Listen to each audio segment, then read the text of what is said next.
법정스님 무소유. 제목 무소유.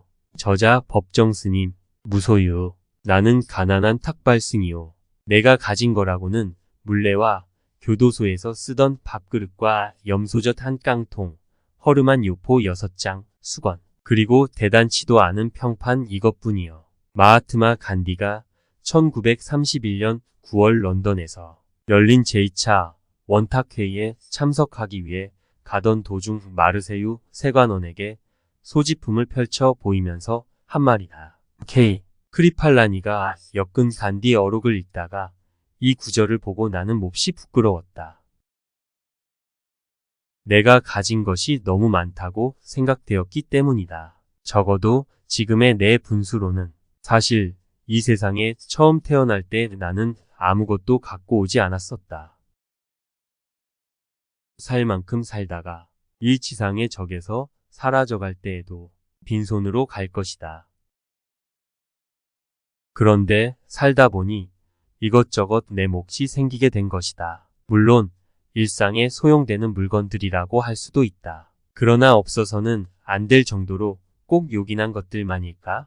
살펴볼수록 없어도 좋을 만한 것들이 적지 않다. 우리들이 필요에 의해서 물건을 갖게 되지만 때로는 그 물건 때문에 적잖이 마음이 쓰이게 된다. 그러니까 무엇인가를 갖는다는 것은 다른 한편 무엇인가에 얽매인다는 것이다. 필요에 따라 가졌던 것이 도리어 우리를 부자유하게 얽어맨다고 할 때 주객이 전도되어 우리는 가짐을 당하게 된다는 말이다.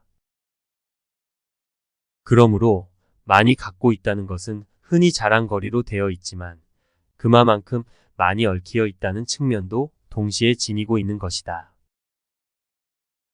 나는 지난해 여름까지 난초 2분을 정성스레 정말 정성을 다해 길렀었다. 3년 전 거처를 지금의 다래원으로 옮겨왔을 때 어떤 스님이 우리 방으로 보내준 것이다. 혼자 사는 거처라 살아있는 생물이라고는 나하고 그 애들 뿐이었다. 그 애들을 위해 관계서적을 구해다 읽었고 그 애들의 건강을 위해 하이포넥슨가 하는 비료를 받아 건너가는 친지들에게 부탁하여 구해오기도 했었다. 여름철이면 서늘한 그늘을 찾아 자리를 옮겨주어야 했고 겨울에는 필요 이상으로 실내 온도를 높이곤 했다. 이런 정성을 일찍이 부모에게 바쳤더라면 아마 효자 소리를 듣고도 남았을 것이다.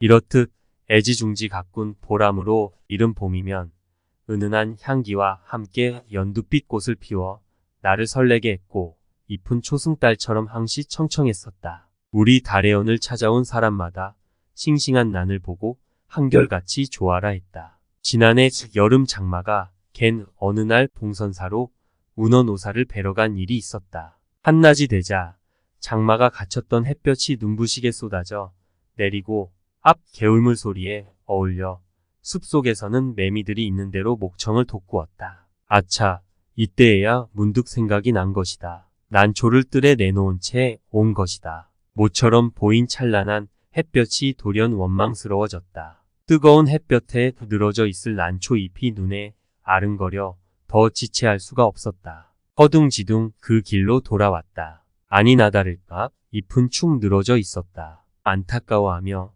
샘물을 길어다 축여주고 했더니 겨우 고개를 들었다. 하지만 어딘지 생생한 기운이 빠져버린 것 같았다. 나는 이때 온몸으로 그리고 마음속으로 절절히 느끼게 되었다. 집착이 괴로움인 것을. 그렇다. 나는 난초에게 너무 집념해버린 것이다. 이 집착에서 벗어나야겠다고 결심했다. 난을 가꾸면서는 산철에도 나그네 길을 떠나지 못한 채 꼼짝 못하고 말았다. 밖에 볼 일이 있어 잠시 방을 비울 때면 환기가 되도록 들창문을 조금 열어놓아야 했고 분을 내놓은 채 나가다가 뒤미처 생각하고는 뒤돌아와 들여놓고 나간 적도 한두 번이 아니었다. 그것은 정말 지독한 집착이었다. 며칠 후 난초처럼 말이 없는 친구가 놀러왔기에 선뜻 그의 품에 분을 안겨주었다. 비로소 나는 얽매임에서 벗어난 것이다. 날듯 홀가분한 해방감. 3년 가까이 함께 지낸 유정을 떠나 보냈는데도 서운하고 허전함보다 홀가분한 마음이 앞섰다. 이때부터 나는 하루 한 가지씩 버려야겠다고 스스로 다짐을 했다. 난을 통해 무소유의 의미 같은 걸 터득하게 됐다고나 할까. 인간의 역사는 어떻게 보면 소유사처럼 느껴진다. 보다 많은 자기네 몫을 위해 끊임없이 싸우고 있는 것 같다. 소유욕에는 한정도 없고 휴일도 없다. 그저 하나라도 더 많이 갖고자 하는 일념으로 출렁거리고 있는 것이다. 물건만으로는 성에 차질 않아 사람까지 소유하려 든다. 그 사람이 제 뜻대로 되지 않을 경우는 끔찍한 비극도 불사하면서 제 정신도 갖지 못한 처지에 남을 가지려 하는 것이다. 소유욕은 이해와 정비례한다. 그것은 개인뿐 아니라 국가 간의 관계도 마찬가지.